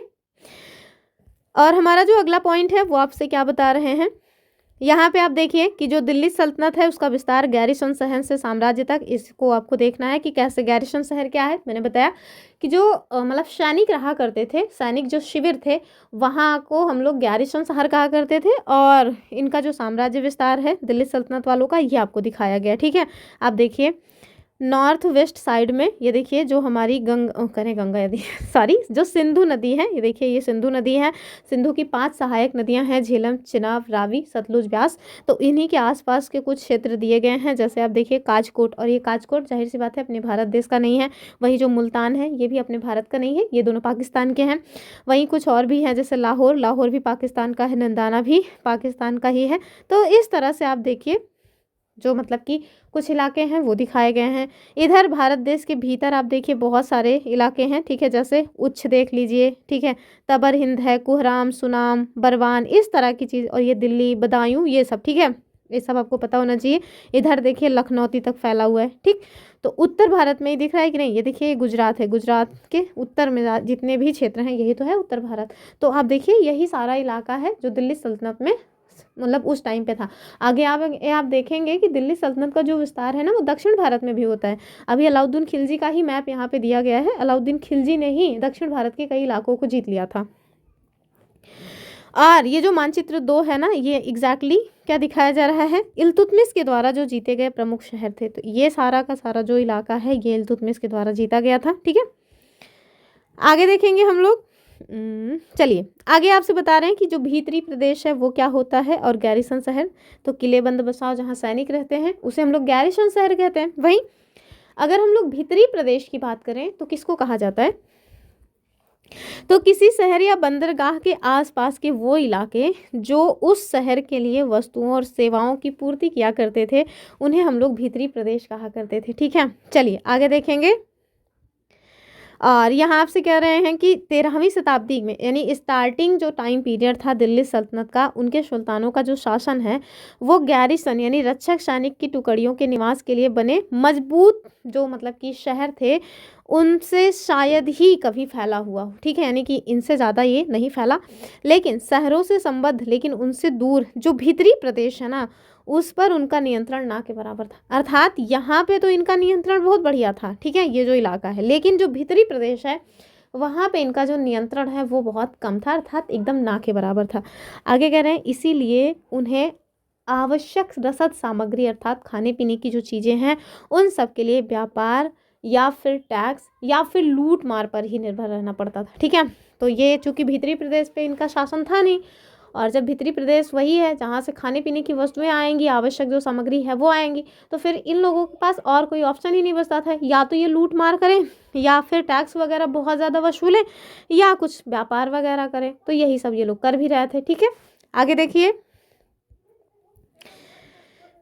यहाँ आपसे कह रहे हैं कि दिल्ली से सुदूर बंगाल और सिंध के जो गैरिसन शहर है उनका नियंत्रण कठिन था। अब जाहिर सी बात है, आप देखिए दिल्ली हमारी इतना दूर है। ठीक है, ये देखिए यहाँ है दिल्ली, और दिल्ली से अगर आप बंगाल में शासन करना चाह रहे हैं तो क्या ये इतना आसान होगा? आसान तो होगा नहीं। ठीक है, एक तो दूर है, और तो यही आपसे कह रहे हैं कि दिल्ली के दूर जो है इलाके जो हैं जैसे बंगाल और जो सिंध वाला इलाका है, वहाँ पे इनका नियंत्रण काफ़ी मतलब कि मुश्किल से हो पाता था। और जब देखिए तब वहाँ पे बगावत वगैरह हुआ ही करती रहती थी, यानी कि जब देखो तब कोई ना कोई कह दिया कि नहीं, हम तो इनको अपना शासक नहीं मानेंगे, हम तो खुद ही शासक हैं, हमें इनसे क्या मतलब है। ठीक है, तो फिर उसको दबाने में, या फिर ख़राब मौसम हो, मौसम सही नहीं है, तब भी वहाँ पे इनका जो शासन करना होता था ना वो काफ़ी कठिन हो जाता था। ठीक है, आगे कह रहे हैं शासन को अफगानिस्तान से आने वाले हमलावरों और उन सूबेदारों से बराबर चुनौती मिलती रहती थी जो जरा सी कमजोरी का आभास मिलते ही विद्रोह का झंडा खड़ा कर देते। तो वही बात है कि जैसे अफगानिस्तान वाले इलाके से बहुत सारे आक्रांता आक्रमण कर रहे हैं, तो उससे भी इनको दिक्कत हो रही है, उसको भी ये लोग नहीं रोक पा रहे हैं। और आए दिन, जब मैंने आपको पहले भी बताया कि अगर केंद्र कमज़ोर हुआ तो जो छोटे मोटे रियासतें हैं वो अपने आप को स्वतंत्र घोषित करने के लिए हमेशा उतावली रहती हैं। तो वही सारी चीज़ें हैं। तो ये लोग हमेशा ही इस चीज़ से परेशान रहते थे। आगे देखिए, आगे आपको बता रहे हैं कि इन चुनौतियों के चलते सल्तनत काफ़ी मुश्किल से अपना जो गुजर बसर है, यानी कि अपने आप को सर्वाइव करवा रहा था। आगे देखिए, कह रहे हैं कि इसका संस्थापक गयासुद्दीन बलबन के शासनकाल में हुआ और इसका विस्तार अलाउद्दीन खिलजी और मोहम्मद तुगलक के काल में हुआ। अर्थात जो एक मजबूत दिल्ली सल्तनत है वो आपको कब देखने को मिलती है, तो गयासुद्दीन बलबन के टाइम में। यानी कि मजबूत दिल्ली सल्तनत की नींव डालने का जो काम किया है वो बलबन ने किया है। और ओवरऑल अगर दिल्ली सल्तनत का जो मतलब कि संस्थापक है वो कौन है, तो मैंने आपको बता दिया कि कुतुबुद्दीन ऐबक है। लेकिन वो बहुत वीक था, ऊपर से क्या था, ऊपर से गुलाम था। उसके बाद जो है काफ़ी सारे जो शासक हुए वो गुलाम ही थे, इल्तुतमिश भी गुलाम ही था। लेकिन एक स्वतंत्र शासक के रूप में आप देखेंगे कि जो गयासुद्दीन बलबन है, यद्यपि ये भी पहले गुलाम ही था, लेकिन गुलाम तब था जब इसके मालिक जिंदा थे। मालिक जो है, जब होता क्या था ना कि जैसे अगर चाहें तो मालिक या फिर उनके जो बच्चे वगैरह हैं वो गुलामी से मुक्त कर दे सकते थे। तो ये गुलाम उस टाइम पे नहीं था जब ये शासक बना था। ठीक है, आगे देखिए, और यही कारण है कि यद्यप गुलाम वंश से संबंधित होते हुए भी ये ममलूक वंश का माना जाता है। ठीक है, फिर देखिए, कह रहे हैं कि बलबन के टाइम पीरियड में इस साम्राज्य का संस्थापना हुआ, यानी कि इस साम्राज्य की नींव पड़ी, मजबूत साम्राज्य की। और जो इसका सर्वाधिक मात्रा में विस्तार होता है वो अलाउद्दीन खिलजी और मोहम्मद तुगलक, यानी कि खिलजी और तुगलक वंश में इसका सर्वाधिक विस्तार होता है। आप देखेंगे कि जो तुगलक है ना, उसमें जो मोहम्मद बिन तुगलक आएंगे, ठीक है, इनके टाइम पीरियड में जो दिल्ली सल्तनत है उसका साम्राज्य सर्वाधिक दूर तक फैला हुआ था। उसके बाद फिर सिकुड़ने लगता है। यहाँ देखिए, सल्तनत काल में, मतलब कि सल्तनत काल की जो भीतरी सीमाएं हैं उसमें जो भी अभियान चले उनका मेन लक्ष्य क्या था कि जो गैरिसन शहर है इनकी पृष्ठभूमि में स्थित भीतरी क्षेत्रों की स्थिति को मजबूत करना, और दूसरा कि इन अभियानों के दौरान गंगा यमुना के दोआब से जंगलों को साफ करना। ठीक है, तो आपको मैंने पहले भी बताया हुआ है दोआब क्या है, आपको याद आ रहा है कि नहीं, दो नदियों के मध्य की भूमि। तो गंगा और यमुना दोआब, अर्थात गंगा और यमुना नदी के मध्य स्थित वो सारे जंगल जिनको साफ करने का उद्देश्य था उसकी बात कर रहे हैं कि गंगा यमुना के दोआब को साफ कर दिया गया। और शिकारी, संग्राहक तथा जो चरवाह थे उनके लिए पर्यावास से जुड़ी जो समस्याएं हैं वो देखने को मिली। क्यों? क्योंकि जहाँ पे जंगल होते हैं वहाँ पे शिकारी अपना शिकार वगैरह करके गुजर बसर करते हैं, खाद्य संग्राहक भी वहीं पे मिलते हैं, और जो चरवाहे वगैरह हैं वो क्या काम करते हैं, अपने पशुओं को चराने के लिए उधर ले जाते हैं। ठीक है, तो जो मतलब कि बलबन है उसने क्या किया, उसने इन सबको भैया निपटा दिया कि चलो हटो यहाँ से, बहुत हुआ तुम्हारा काम, खत्म करो, हम जंगल को साफ करवाएंगे। और इसने जंगल को साफ करवा दिया और ये बेचारे फिर दर दर भटकने के लिए मजबूर हो गए। और साफ करवा के इसने किया क्या, क्या वहाँ पे महल बनवाया? महल नहीं बनवाया। वो जो किसान थी जिसने जंगलों को साफ करवाया गया, वो जो जंगल थे उससे बनी जो ज़मीन थी उसको ना इसने किसानों को दे दिया। कहा कि चलो भैया आप तुम इस पे ज़मीन पे खेती वेती करो और हमको टैक्स वगैरह दो। ठीक है, तो आगे कह रहे हैं कि वह ज़मीन जो है वो किसानों को दे दी गई और एग्रीकल्चर को प्रोत्साहित किया गया, यानी कि किसानों को खेती करने के लिए प्रोत्साहन दिया गया। फिर देखिए, व्यापार मार्ग की जो सुरक्षा है और जो क्षेत्रीय व्यापार है इसकी उन्नति की खातिर कुछ नए किले भी बनवाए गए। गैरिसन शहर और शहर, ये जो है कुछ नए शहर बनाए गए। ठीक है, तो कुछ गैरिसन शहर अर्थात सैनिक छावनी बनाई गई और साथ में कुछ नए शहर वगैरह वो भी डेवलप किए गए। ठीक है, चलिए अब हम लोग सोच रहे हैं दूसरा जो विस्तार है उसको पढ़ने से पहले देख लेते हैं जो अगले एमसीक्यूज हैं। वो क्वेश्चन में आपसे क्या पूछ रहे हैं कि न्याय चक्र यानी फक्र ए मुदव्विर के द्वारा जो न्याय चक्र हमने देखा था, ऐसे ब्रैकेट में दिया हुआ था, उसके बारे में कह रहे हैं कि इसके अनुसार राजा के लिए किसानों को खुश क्यों रखना जरूरी था। तो बताइए, तो हमने देखा था ना कि वो लोग क्या करते थे, कुछ टैक्स वगैरह देंगे। तो यहाँ देखिए, मुफ्त श्रम पाने के लिए तो ऐसी बात नहीं थी। कह रहे हैं क्योंकि सैनिकों को वेतन जो है वो किसानों के द्वारा जो राजस्व दिया जाता था उसी से मिलता था। तो एकदम सही बात है। ठीक है, ऑप्शन बी सही हो जाएगा। हमने देखा था ना कि राजा जो है वो तभी सफल होगा जब उसके पास सेना हो, और सेना को वेतन देना पड़ता है। वेतन कहाँ से मिलेगा? जब उत्पादक वर्ग अर्थात जो किसान है वो टैक्स देंगे। टैक्स कब मिलेगा? जब किसान खुश रहेंगे। और किसान खुश कब रहेंगे? जब शासक भ्रष्टाचार करने में संलिप्त नहीं रहेगा। ठीक है, तो वही वाला पॉइंट यहाँ पूछा गया था। फिर देखिए नेक्स्ट क्वेश्चन, यहाँ देखिए वही क्रोनोलॉजी आ चुका है। पूछ रहे हैं कि दिल्ली सल्तनत के निम्नलिखित वंशों को कालानुक्रम में आपको व्यवस्थित करना है। तो हमने पहले ही बताया कि भाई प्रारंभिक तुर्की शासक अर्थात जो गुलाम वंश हैं वो सर्वप्रथम आ जाएंगे। तो 3 जो है वो सबसे पहले आएगा, तो इन्हें हटा दीजिए। फिर देखिए लोदी जो है ये सबसे लास्ट में आएंगे। ठीक है, और लोदी अर्थात ये चौथे पे, ये 1 है, ये 2 है, ये 3 है, ये है 4, अर्थात चौथा जो है वो सबसे लास्ट में आएगा। और चौथा सबसे लास्ट में इन दोनों में तो है लेकिन इसमें नहीं है, तो ये भी हटा दीजिए। फिर बताइए पहले तुगलक आए कि पहले खिलजी आए? इसी में कन्फ्यूजन होगा, तो याद रखिएगा पहले खिलजी आए फिर उसके बाद तुगलक आए, अर्थात दूसरा पहले आएगा और फिर उसके बाद पहला आएगा। ठीक है,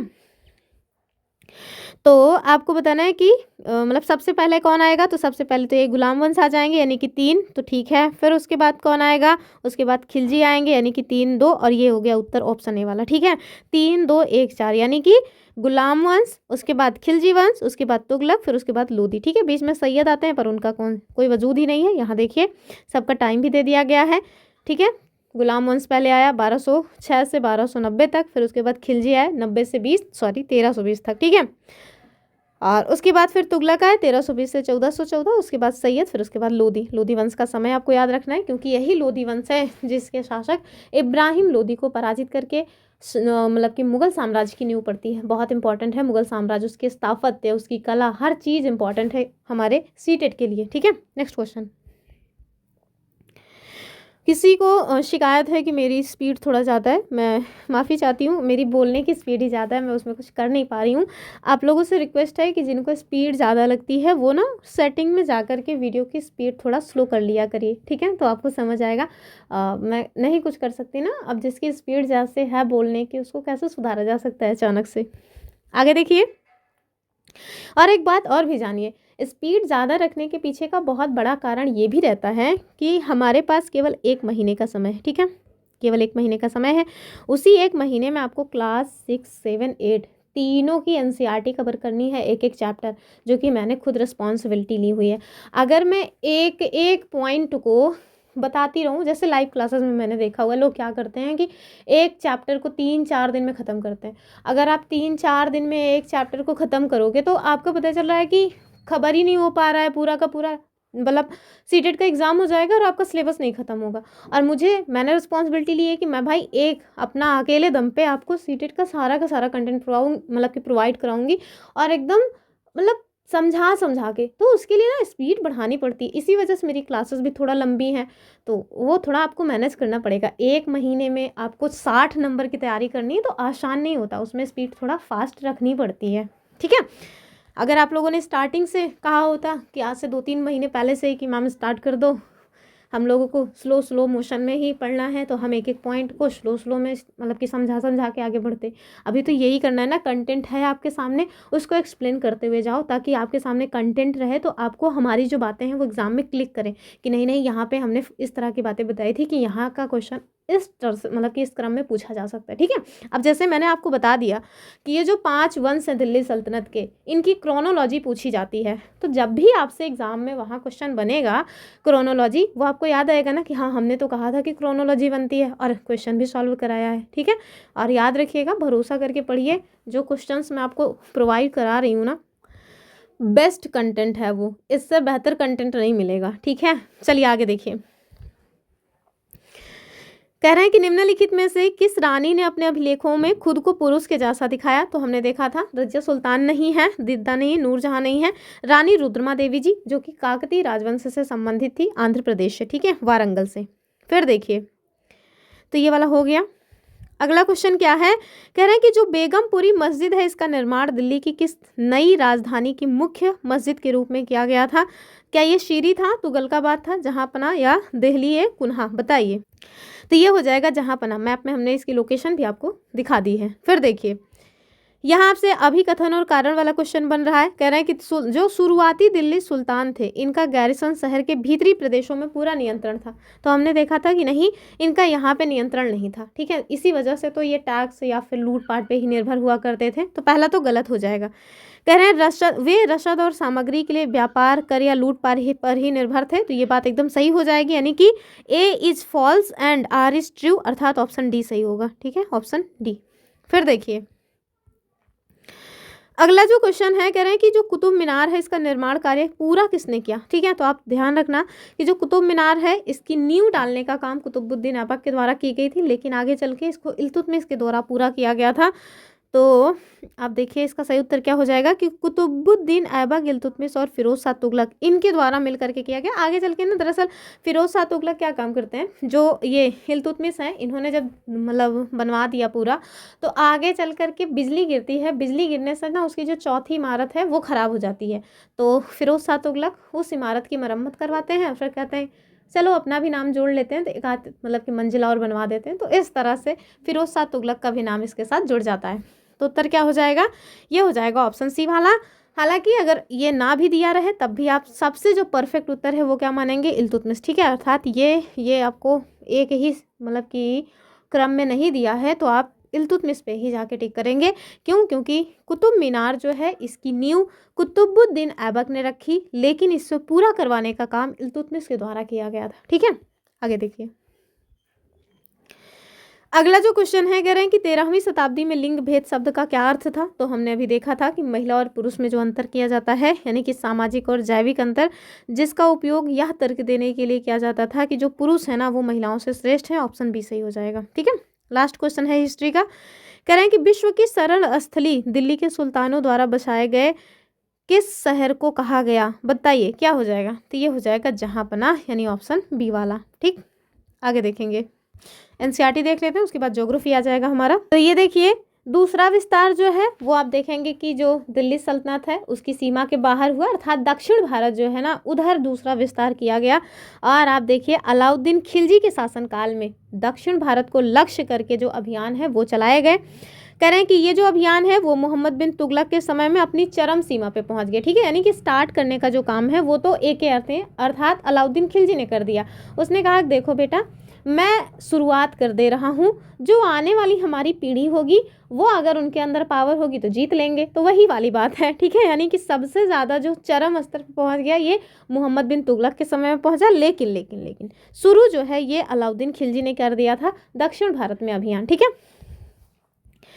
और वहाँ से क्या मिलेगा ये तो हम सभी जानते हैं, सेना मिल जाएगी, हाथी घोड़ा गुलाम मूल्यवान और जो धातुएं वगैरह हैं उसको कब्जे में करना। हमने देखा था कि दक्षिण भारत के जो मंदिर है ना वो बहुत मतलब धनी हैं, तो लोग जाएंगे तो क्या करेंगे, यही सब लूटपाट करने के लिए ही ना आक्रमण करते थे, ठीक है।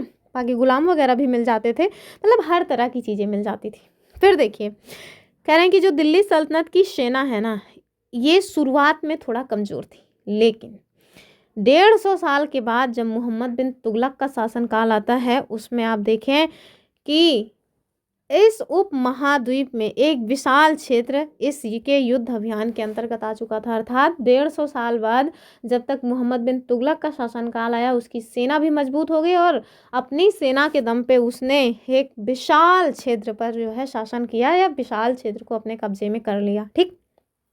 फिर देखिए कह रहे हैं इसने शत्रुओं की सेनाओं को परास्त किया और शहरों पर कब्जा किया। तो यही करना, इसीलिए तो ये लोग आक्रमण वगैरह किया ही करते थे। और इसके साथ साथ आप देखिए इसके जो सूबेदार और प्रशासक हैं वो लोग क्या काम किया करते थे, वो केवल प्रशासन करने का काम नहीं करते थे बल्कि मुकदमे में जो फैसला वगैरह है उसको भी सुनाने की जिम्मेदारी इन्हीं की होती थी। तो ये पद आपको याद रखना है, सूबेदार, ठीक है। और ये लोग भाई किसानों से टैक्स वगैरह भी वसूला करते थे। आपसे पूछ सकते हैं कि दिल्ली सल्तनत में किसानों से कर वसूलने का काम किसका था, तो जो सूबेदार हैं वो, ठीक है। फिर देखिए यहाँ देखिए यही वही मतलब कि वो क्षेत्र है जो अलाउद्दीन खिलजी जो है ना वो दक्षिण भारत में अभियान किया। तो आप देखिए दिल्ली का शासन मतलब दिल्ली में वो शासक था, लेकिन उसकी नज़र कहाँ थी, पूरे दक्षिण भारत में। आप देख रहे हैं कैसे कैसे इसने आक्रमण किया है। ये आक्रमण क्रम से भी पूछे जाते हैं, पीसीएस यूपीएससी हर जगह ये पूछा जाता है और हमारा सीटेट तो पूछता ही है। तो आप देखिए सर्वप्रथम इसने कहाँ पर आक्रमण किया है, तो दिल्ली सल्तनत से इसने 1299 में गुजरात में आक्रमण किया, ठीक है। फिर उसके बाद आप देखिए 1301 में ये देखिए रणथंभौर गया, ठीक। रणथंभौर के बाद फिर आप देखो चित्तौड़ चला गया, चित्तौड़ के पहले ही आप देखिए कहाँ गया है, ये देखिए दिल्ली से ये वारंगल में आक्रमण किया है 1302 से 1303 में। उसके बाद फिर देखिए 1303 में ये चित्तौड़ में भी आक्रमण किया, पद्मिनी, रानी पद्मिनी नाम याद आ रहा है नहीं। उसके साथ आप देखिए ये कड़ा से जो है देवगिरी में आक्रमण किया 1296 में, और यहाँ देखिए दिल्ली से इसने मांडू में आक्रमण किया 1305 में, और यहाँ से यहाँ देखिए देवगिरी, देवगिरी में ये मतलब कि दो बार आक्रमण किया है। एक तो जब ये कड़ा में था तब आक्रमण किया, और दूसरा दिल्ली से डायरेक्ट इसने आक्रमण किया था। देवगिरी से इसने आक्रमण कहाँ किया, वारंगल, और वारंगल में भी ये 2 बार आक्रमण किया है। एक तो 1302 से 1303 के मध्य और दूसरा 1311 में। मतलब जहाँ भी इसकी नज़र गड़ जाती थी वहीं पर ये टूटा रहता था जब तक उसको जीत ना ले तब तक, ठीक है। और ये देखिए देवगिरी से ये कहाँ गया है, होयसल में गया है, और होयसल से जाकर ये तंजाउर, ये तंजाउर वही दक्षिण भारत वाला इलाका है जिसके बारे में कल हमने पढ़ा था 1311 में, ठीक है। तो इसको ना आपको खुद से याद करना पड़ेगा, ठीक है। इसमें ऐसा कुछ है नहीं कि जो हम बता दें कि हाँ भैया ये ट्रिक्स है इससे याद हो जाएगी, नहीं, ये आपको सारी की सारी घटनाएं खुद याद करनी पड़ेंगी। यहाँ आपको कुछ पॉइंट्स बताए गए हैं, ठीक है।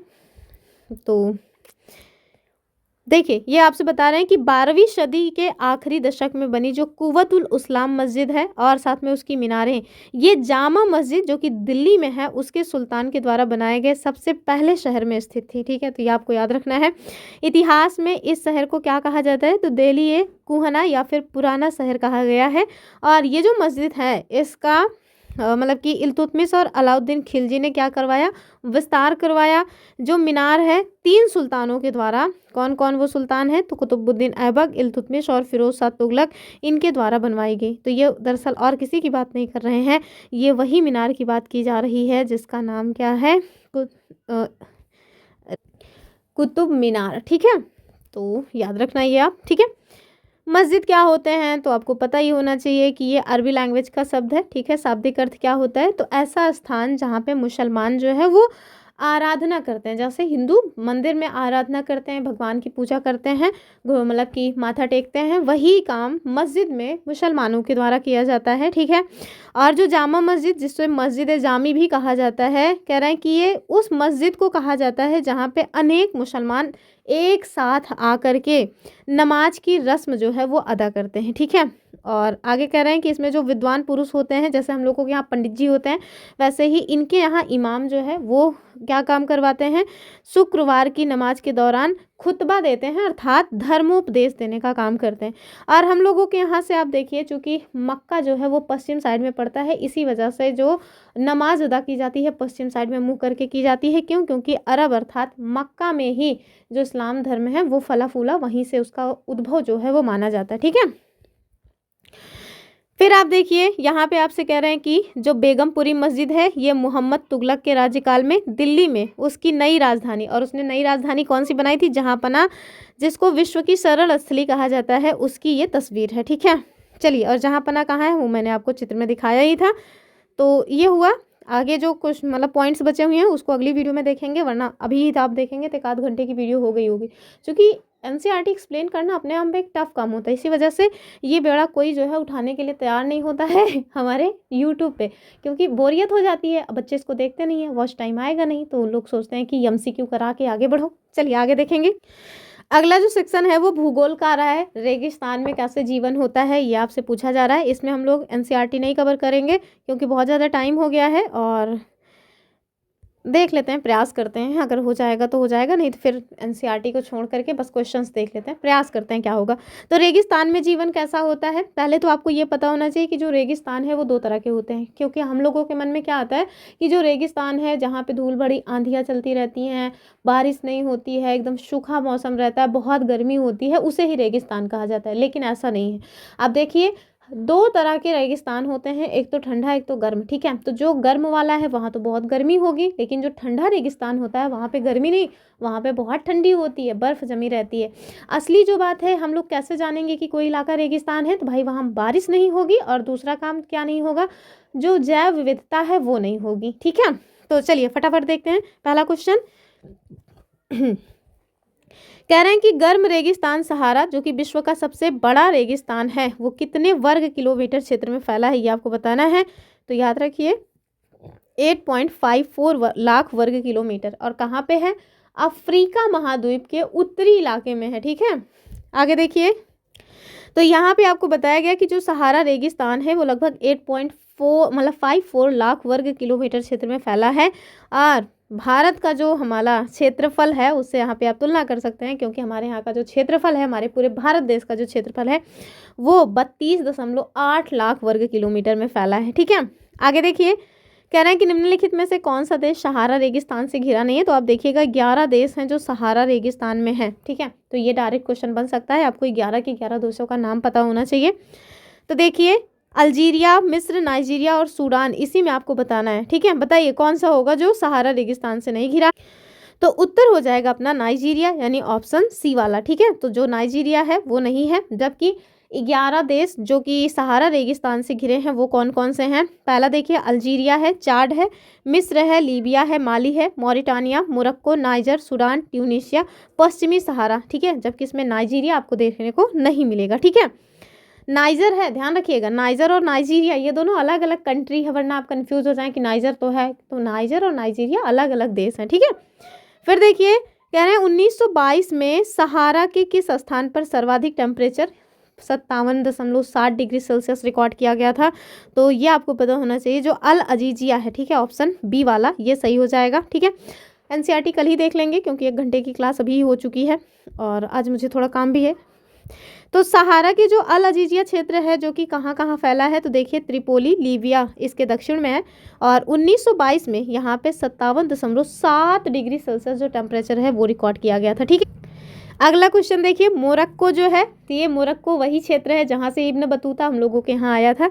तो मोरक्को में स्थित टैफिलालेट मरु उद्यान, इसका क्षेत्रफल क्या होता है, मतलब इसका क्षेत्रफल कितना है ये आपको बताना है। ऑप्शन देखिए, कह रहे हैं 10,000 वर्ग किलोमीटर, 13,000 वर्ग किलोमीटर, 15,000 या फिर 8,000 वर्ग किलोमीटर। बताइए क्या हो जाएगा? तो याद रखिएगा, इसका उत्तर हो जाएगा 13,000 वर्ग किलोमीटर। ठीक है, और सारे के सारे क्वेश्चंस वही तरीके से मैंने बनाए हुए हैं जो हमारे प्रीवियस ईयर में खूब पूछे गए हैं। और अगर आपको वीडियो पसंद आती है हमारी, तो हाइप ज़रूर कर दिया करिए, और अपने फ्रेंड्स के साथ शेयर भी कर सकते हैं, क्योंकि अभी हमारा चैनल जो है ना वो बहुत छोटा सा है, वहाँ पे बहुत ज़्यादा लोग नहीं जुड़े, और उसके पीछे का मेन कारण है कि लोगों को पता ही नहीं है कि कोई है जो एकदम डीप में एनसीईआरटी को कवर करवा रहा है। ठीक है, लोग खोज रहे हैं कि कोई ऐसा व्यक्ति मिले, लेकिन उनको मिल नहीं रहा है। तो आप लोग थोड़ा शेयर वेयर कर दिया करिए, लोगों को बता दिया करिए। चलिए आगे देखिए। तो आप देखिए, मोरक्को में टैफिलालेट मरु उद्यान, ये एक विशाल मरु उद्यान है जो कि 13,000 वर्ग किलोमीटर में फैला हुआ है। फिर देखिए, कह रहे हैं सहारा रेगिस्तान में निवास करने वाली जो मुख्य जलवासी जनजातियां हैं वो कौन सी हैं, यानी कि जो सहारा के रेगिस्तान में रहती हैं और पशुओं को चराना उनका काम है, यहाँ से वहाँ वो टहलती रहती हैं, उनके बारे में कह रहे हैं। तो देखिए, एस्किमो जो है और खिरगिज ये तो नहीं है। एस्किमो जो जनजाति है ना वो ठंडे प्रदेशों में पाई जाती है, आपको मतलब कि गर्म प्रदेश की बात करनी है।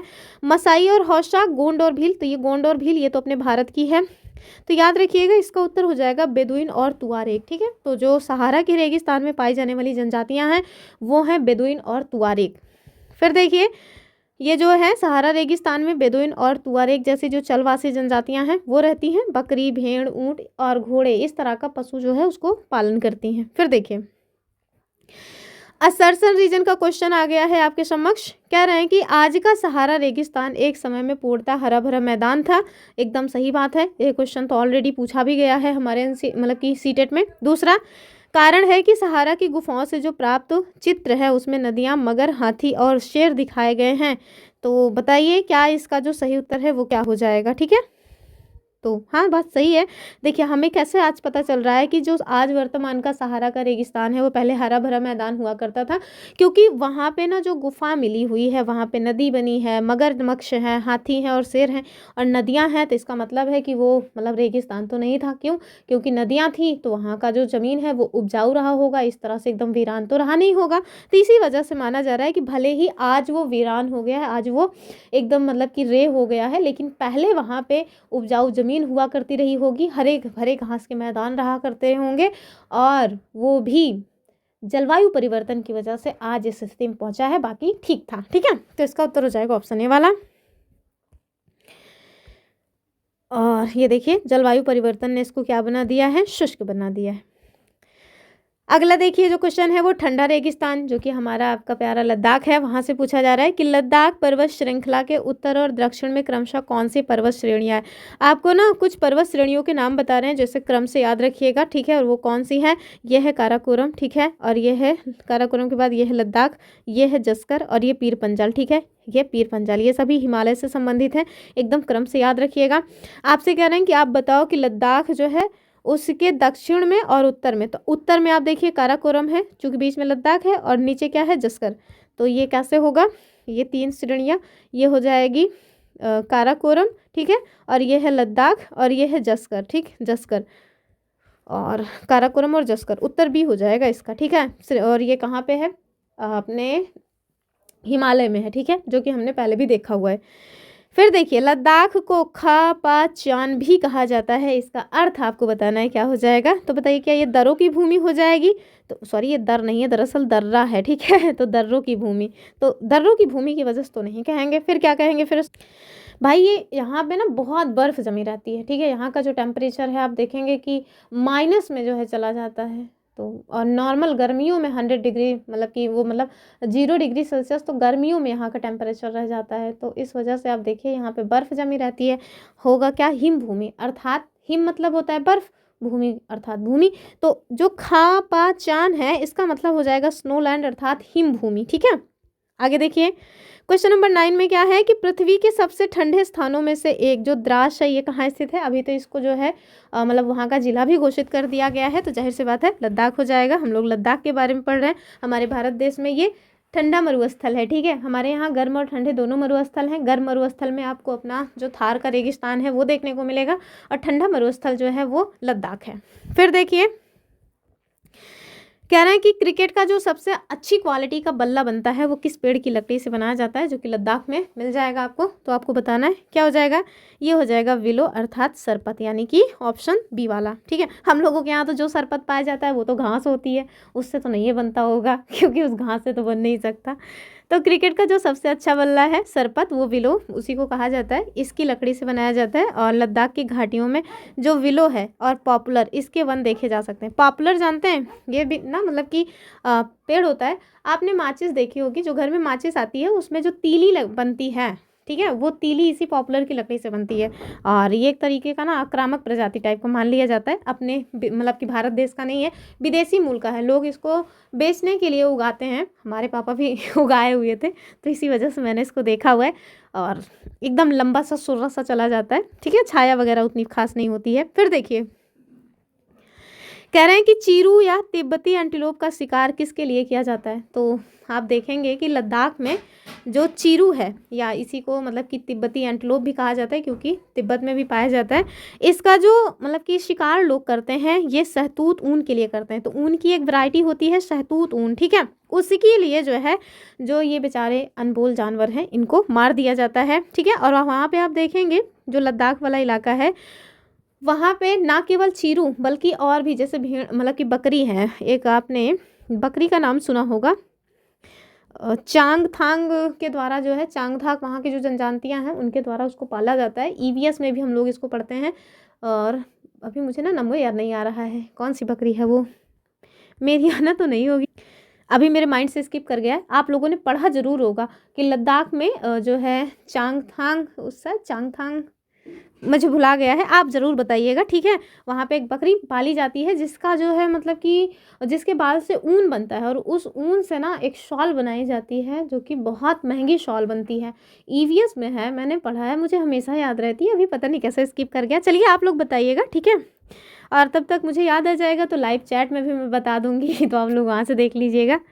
फिलहाल के लिए आगे देखिए, और यहाँ क्या कह रहे हैं कि लद्दाख में प्रसिद्ध जो बौद्ध मठ है, ठीक है, वो कौन से हैं। तो कई सारे लद्दाख में बौद्ध मठ दिए गए हैं एनसीईआरटी में चित्र बना करके। तो हेमिस, थिक्से और शे तथा लामायोरू, ठीक है। तो ये सारे के सारे सही हो जाएंगे, ऑप्शन ए वाला, ठीक।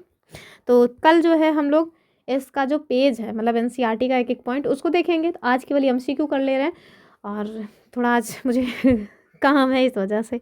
फिर देखिए कह रहे हैं कि राष्ट्रीय राजमार्ग जिसका नाम क्या है 1A, इसी को नेशनल हाईवे 1A भी कहा जाता है। कह रहे हैं कि लेह को किस दर्रे से, मतलब कि कौन सा वो पास है जिसके माध्यम से कश्मीर की घाटी से जोड़ता है, ये आपको बताना है। रोहतांग, जोजिला, बारालाचाला और खारदुंगला। बताइए क्या हो जाएगा? तो ये हो जाएगा अपना जोजिला। ठीक है, तो आप याद रखना। ठीक है, आगे देखिए। और सेकंड लास्ट क्वेश्चन है आज का कि लद्दाख की जलवायु के बारे में आपको बताना है कौन सा स्टेटमेंट सही है। अब ठंडा रेगिस्तान है तो आप समझ सकते हैं किस टाइप की जलवायु होगी। कह रहे हैं यहाँ हर साल भारी वर्षा होती है, तो रेगिस्तान में बारिश नहीं होती है भयानक टाइप से, तो ये तो सरासर गलत है। कह रहे हैं यहाँ वायु की परत मोटी और गर्म होती, अगर वो गर्म होती तो ठंडा रेगिस्तान क्यों होता? तो जाहिर सी बात है कि पतली होगी और ठंडी होगी। ठीक है, तो ये भी गलत। कह रहे हैं कि यहाँ कोई भी एक ही समय पर ऊष्माघात और तुषार उपघात का अनुभव कर सकता है। तो हाँ, एकदम सही बात है। यहाँ पे बहुत हैवी जो है धूप हो जाएगी और अचानक से, जैसे आप एक जगह बैठे हुए हैं ना, हो सकता है कि आप जिस स्थान पे बैठे हैं आपका सर जो है वहाँ पे बहुत भयानक धूप लग रही है और जो पैर है वो वहाँ पे एकदम ठंडा। अर्थात आप देखेंगे कि ऊष्माघात यानी कि जो लू टाइप की चीज़ है वो भी एक ही स्थान पे आप बैठे हैं, वहीं पे आपको आधे में पता चल रहा है कि लू लग गई और नीचे साइड आपके पैर वैर में क्या हो गया, ठंडी घुस गई। ठीक है, तो इस तरह का जो अनुभव है वो आप लद्दाख में कर सकते हैं। ऑप्शन सी सही हो जाएगा। ठीक है, एनसीईआरटी में बहुत अच्छे से दिया है, वहाँ हम देखेंगे। लास्ट क्वेश्चन देख लीजिए कि लद्दाख क्षेत्र में बहने वाली जो प्रमुख नदियां हैं वो कौन सी हैं? तो गंगा नहीं, गंगा तो नहीं है, यमुना भी नहीं है, सिंधु, ब्रह्मपुत्रा, ब्रह्मपुत्रा भी नहीं होनी चाहिए, ये हो जाएंगी सिंधु। ठीक है, जिनकी 5 सहायक नदियां भी हैं। ठीक, और इनका उत्तर हो जाना है ऑप्शन सी वाला। ठीक, तो चलिए, लद्दाख से होकर जो है अनेक नदियां बहती हैं, जिसमें सिंधु और उनकी जो सहायक नदियां हैं वो सब देखने को मिलेंगी। कल हम लोग इस चैप्टर को बहुत अच्छे से कंप्लीट कर लेंगे, क्योंकि इससे क्वेश्चन ना वहाँ पे पाए जाने वाले जो जीव जंतु हैं उन सब से भी बन जाता है, तो हम लोग इसको स्किप नहीं कर सकते। और सबसे बड़ी बात कि वही एक लास्ट चैप्टर बचा हुआ है क्लास 7 एनसीईआरटी, मतलब ज्योग्राफी का।